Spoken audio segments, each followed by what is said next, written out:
Well, welcome everybody. We are in for a treat. Today we have Ruth, who is a 7-time NAHA winner, a Redken Master Artist, a top educator, celebrity stylist, and she built her own salon in New York City. So welcome, Ruth. Thank you. Thanks for having me. So all that you've accomplished, talk about where you got started. I went to school when I was 19 to cosmetology school. So I was supposed to be an engineer, a mechanical engineer, and I was in school for that. And all I wanted to do was hair. Like I couldn't think about anything else. Really? And I, to my parents' dismay, ended up leaving, dropping out of college to go to cosmetology school. But I just couldn't not do it. I wanted to do it so bad. So at the time I was in Santa Barbara, California, I went to UCSB and there was a great school there. So I went to that school and got my license, went to the best salon in Santa Barbara at the time and was an apprentice there.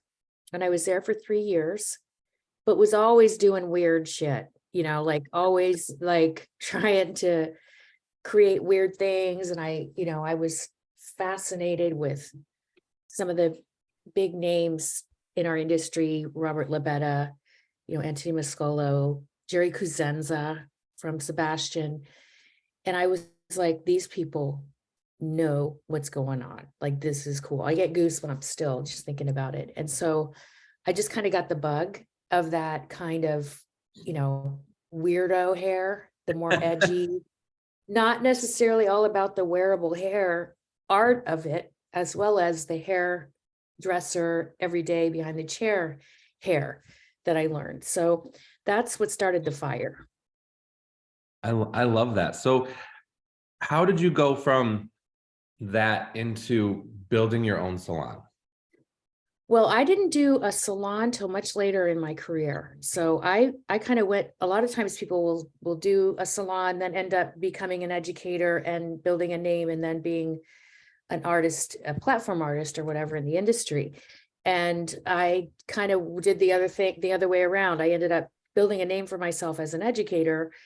And what happened was that's all I had done. I'd always worked in a salon, but I was traveling. I was working with Redken as their global artistic director. I was like a freak. I was traveling 70% of the time. I hated everybody. I was like burning out. And I went, this is not the end of my, thing, but not the end of my career or the beginning of anything. It's just, I need to do something else. And I had never done my own thing. And I thought, I want to have my own academy. I want to have my own salon. And so in looking for a place for an academy, I found my salon, found the space. And it was one of those, like the universe all lined up. And I was walking by this space and went, oh, and then I called this woman. The sign said for rent. This is in New York City, right? And I'm just walking around. It's this big loft space that's like empty. And there was a little chicken scratch sign. So I called the number and the person answers the phone. She goes, hello. And I go, hi, I'm calling about the space that's, on Church Street. Oh yeah, hang on. And she that was when there were phones that you could like just throw on the table. And she came back. She goes, okay, what? She was real abrupt and gruff and everything. Long story short, her business partner was out of town and she said, I'll call you when he gets back. And I had this feeling her name was Ruth. And I said, what's your name? And she said, Ruth. I said, I'm Ruth. She goes, oh my God. And we start this whole conversation. And that's how I ended up connecting with the people who owned that space. And it just worked out. I had been looking for a space for a couple of years. And I don't know if it's because I'm a woman or a hairdresser or both. Sometimes they would hear, that I was a hairdresser when I was looking for, it was like, well, let me tell you something about blah, blah, blah. It's like, no, let me tell you something about what I do, So I kind of gave up and then I found this place organically. So that's how I did it. I started with no clients. I didn't have a clientele. I didn't have any business background. I didn't know what the hell I was doing. I just knew that I knew how to do hair and I would find other people, you know? So I don't recommend doing it that way. I think it's a testament to we can do what, we can do anything that we set our mind to. However, in hindsight, there's so many resources now of how we can get the help we need to be able to run a successful business, manage people, like all the skills that we don't know until we're in the middle of it going, oh shit, So I loved it. I had my salon for 8 years. And I got to the point too, where I was like, I want to do what I love the most because I'm trying to do everything. Mm. And it was too much. So, and I never had a business partner. I think that's something else. If I had had someone who had the business side, and I'm not a good manager, I'm a leader of people, but I'm not a manager. So I think, management skills are a skill set that is different from being a teacher, from being a leader, from being, someone behind the chair, a technician. Like, to manage other people, to me, is one of the hardest things to do because I just think they should know already. You know what I mean? Like, for example, one of my stylists would chew gum every day. He was like 35 years old and he was chewing gum. And I'd say, please don't chew gum on like, this is stupid, but it's the kind of thing that would make me insane. So one day I just went, what's it going to take for you to stop chewing gum? I just flipped out. And he was like, okay. And then the next day he was chewing it again. So anyway, people are people. So we have to learn how to manage them and make sure that they're happy, so they want to stay. And I had a great team, I loved my team. We were all about education and training and retention and building a community of people that wanted to come back, whether it was my stylists or my clients, because I looked at my stylists as my clients too. You know what I mean? Because, and especially now, I think it's got to be about what people want now, which is work-life balance and, flexibility and other options than just doing, full-time every day, all day long, doing hair behind the chair. So anyway, I went off on a tangent. I'm sorry. No, I love it. I love it. So you said that you started with zero. It was just you in a building. How did you manage to recruit a team, recruit your guests, and build it to what it was? Well, I had one person who was an uptown colorist, and we had a mutual client. I cut her hair, he colored her hair. So he and I, for the first year, worked together. So some of his clients came, it was in Tribeca, which, for people that live uptown, that's like going to, like, I don't know, South America, because it's so far away. It's like, so then some of his clients came down. So we had a little bit from him, and then just word of mouth.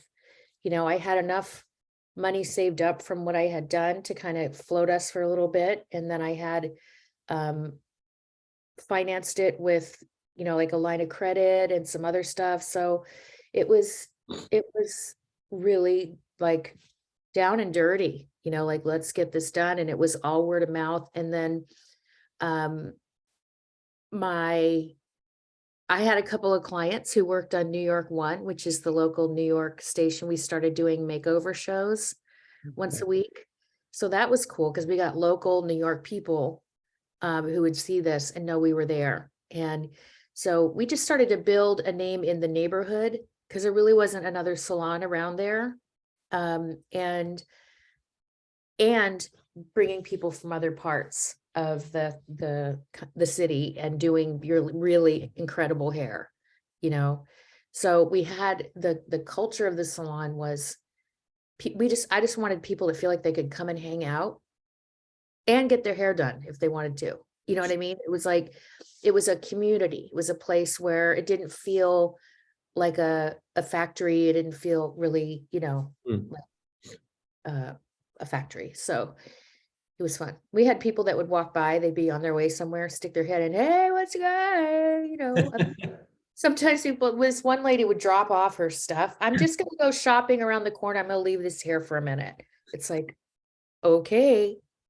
But anyway, so it was really word of mouth. We didn't have a big marketing strategy. And, you know, it took a minute, One of my top stylists who I knew through Trevor Sorby moved to New York to work with me.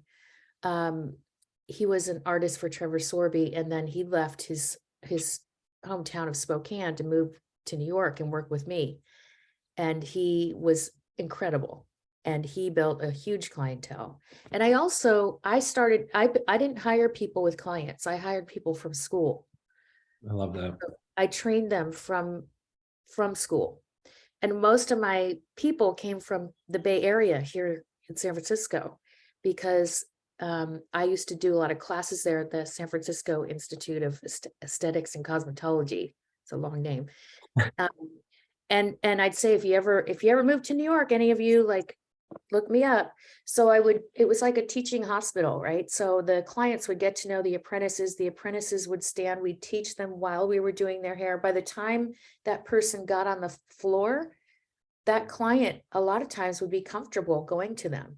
So I never tried to build a huge clientele for myself. I was always building my people so that I could have the freedom. I didn't want to be stuck behind the chair, you know, and try to manage and travel and have an agent and do celebrities and, you know, like all the stuff that I was trying to do. So, so I built my people, you know, and that way, when I did need to travel for a show or jump out of the salon to go do a celebrity, my clients were comfortable with more than one person in the salon. So it wasn't really a traditional business model, but it was cool because people knew everybody in the salon, and they were like, okay with, and nobody felt like, oh, I'm cheating on so-and-so, you know.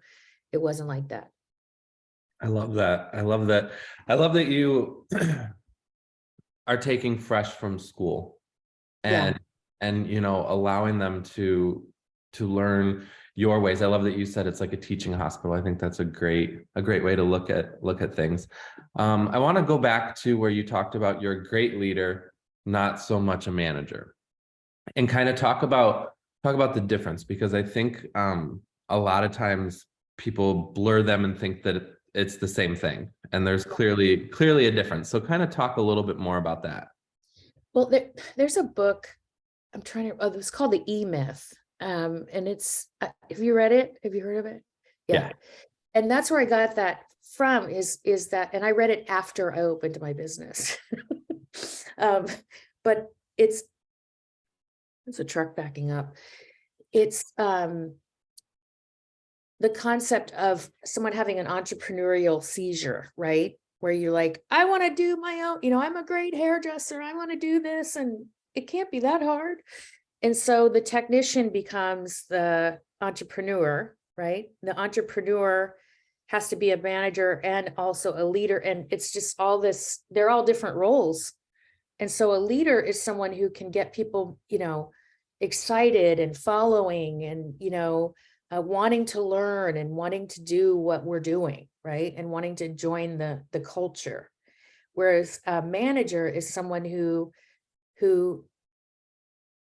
has systems in place, who puts systems in place so that people have a structure, and there's a way of measuring your success, and there's a way of creating goals, you know, things that I never did. I would just like jump off the cliff and go, you know. So for people that needed structure, they needed a manager. They needed that kind of person to help them have that structure, or hold their hand, or whatever it is they needed, because everybody needs something different, right? Mm-hmm. To be able to, you know, have the container to grow in, you know.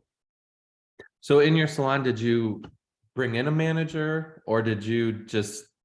I did. I had she ran the front desk and a whole bunch of other stuff. So she kind of became the the glue. And so, but we also had team management.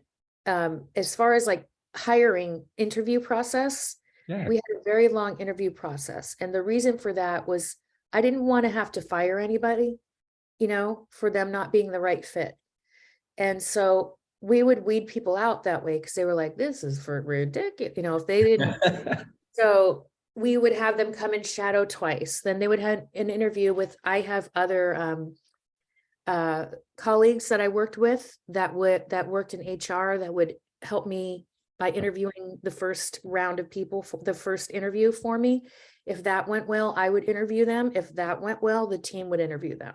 So the team was the end of the line. And if the team didn't feel it was a good fit, then I wouldn't hire them. So Love that was pretty intense, you know. So, you know, I only had maybe 10 people in my 8 years that I trained and stayed with me. You know, it wasn't that big of a salon. It wasn't that big. I had like six or seven chairs. But, you know, those people are like my best friends now. They're like lifetime whatever. They made it through hell with Ruth Roche. it. So, but I sold it to one of my employees. Really? Yeah. And unfortunately, she doesn't have it anymore because of New York landlord greed and all that stuff. But she has made it really big in the New York scene and is now an educator. And she came to me from school, from here, from San Francisco. So, Oh, yeah. that's awesome. So for those listening that are interested in a celebrity stylist, how did that come about, that all of a sudden you have a list of celebrity clientele? Well, I had always done photo shoots, right? When I started working with Trevor Sorby and the weirdo hair, you know, and like all that stuff, I was always doing shoots and doing cool hair and submitting it to be published. And so I got published in, you know, like American Salon, Modern Salon covers, you know, started doing more of that kind of work. And I met at a shoot I was doing on behalf of Redken. I met a makeup artist named Billy B, who is incredible. And this was in like late 90s, right? And I said, I want to do some work with you. And he's like, well, you'll have to call my agent and blah, blah, blah, because so I was like, okay. So I did call his agent and never heard from them, right? And he was a big deal. You know, he was doing like Mary J. Blige and Missy Elliott and all, you know, all these people. So then I show up at this other shoot, right? And he's there doing the makeup for it. It's just him and I for some magazine that doesn't exist anymore. And he goes, hey, bitch. And I was like, wait, who? He's like, what's going on? He was all friendly and like, it was just crazy. So that day we found out that we both knew a photographer who I had lived with in Santa Barbara. I mean, was friends with in Santa Barbara, who had moved to New York. I heard he moved to Paris. I didn't know what he was doing. He and Billy had become really good friends and shooting together a lot. I didn't even know Rod was in New York. And then the three of us connected and started doing really cool stuff together. So then I started to build up more pictures in my portfolio because the hairdresser's hair, right? Like the weirdo avant-garde hair does not go in the celebrity world. They don't care. It scares the shit out of them. You know, they want to see in your portfolio that you can do a ponytail, that you can do, you know, pretty waves, that you can do, you know, things that people wear on a red carpet or whatever. They don't know that in order to do that weird stuff, you have to know how to do a ponytail and a da-da-da-da-da-da. They don't care.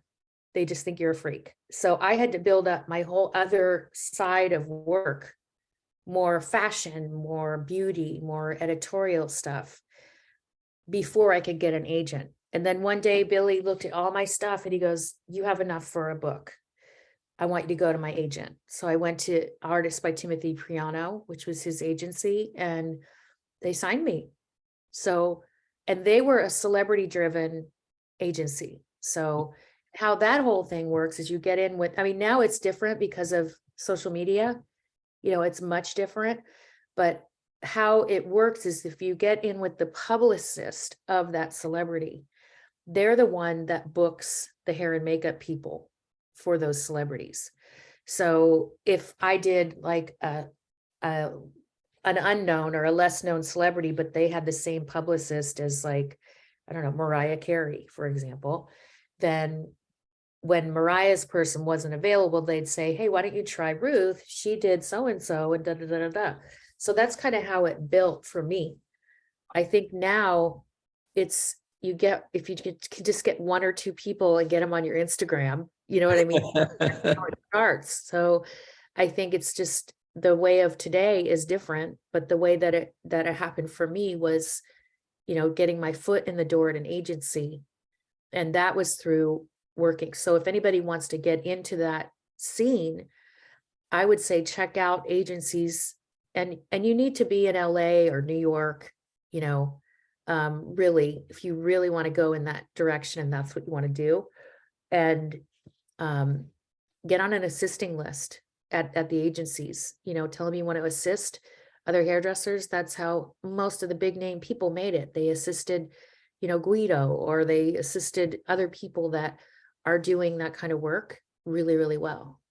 And that's what happens. The photographer that usually works with Guido goes, hey, why don't I work with, Susie? She did that shoot and she seemed to really know what she was doing, so it's by getting experience also. So people know, because you can't just walk onto a set and just do a head of hair. You have to know a lot more than that, meaning when to talk, when not to talk, when to stand up for yourself, when to shut up, when to, like just all that stuff that is different from doing hair on a regular client in the salon. So with all the years of stuff that you've done, everything from NAHA winner to the Redken Global Artistic Director, celebrity stylist, what is the biggest thing that you've learned in the hair industry? That is something that I learned from Trevor Sorby, who was my first mentor. My Vivian McKender and Trevor Sorby were my people. And Trevor taught me to don't rely on your last success to keep you going. And he said, focus on your craft, right? Kind of like the cream always rises to the top. Focus on your craft, stay humble, and help others to achieve their goals. So that's sort of my motto, is I try to help other people get where they want to be. I try to be a better hairdresser every day, better person, but I'm better at hair than being a better person. Better at practicing hair. So I'm always trying to do things I've never done before and learn and learn from other people. And that should never stop, because once that stops, you might as well stop doing hair, So what's next for Ruth? What's the next step in Ruth's life? Well, I want to help people learn the stuff that goes on that you don't see in pictures. So like all my NAHA collections and stuff like that, you start sharing the secret sauce of how to create that kind of hair, because I think it's very specific. I think there's not a lot of people that can do it, or even know what needs to be done, because there's so many little ins and outs and bits and pieces and tricks and, so that's kind of where my head is at today. Is working on, that part of the industry, that whole group of people that does that. A lot of people are retiring and they're not, it's a skill set that I think needs to be kept alive, you know, and for the people that want it. Not everybody wants to do that kind of hair, but for the group that does, I want to be able to offer that. So I want to keep working and trading and playing with other hairdressers. Oh, and I have what's coming up really cool right now is Sharon Blaine is retiring next year. She's doing her last tour this year.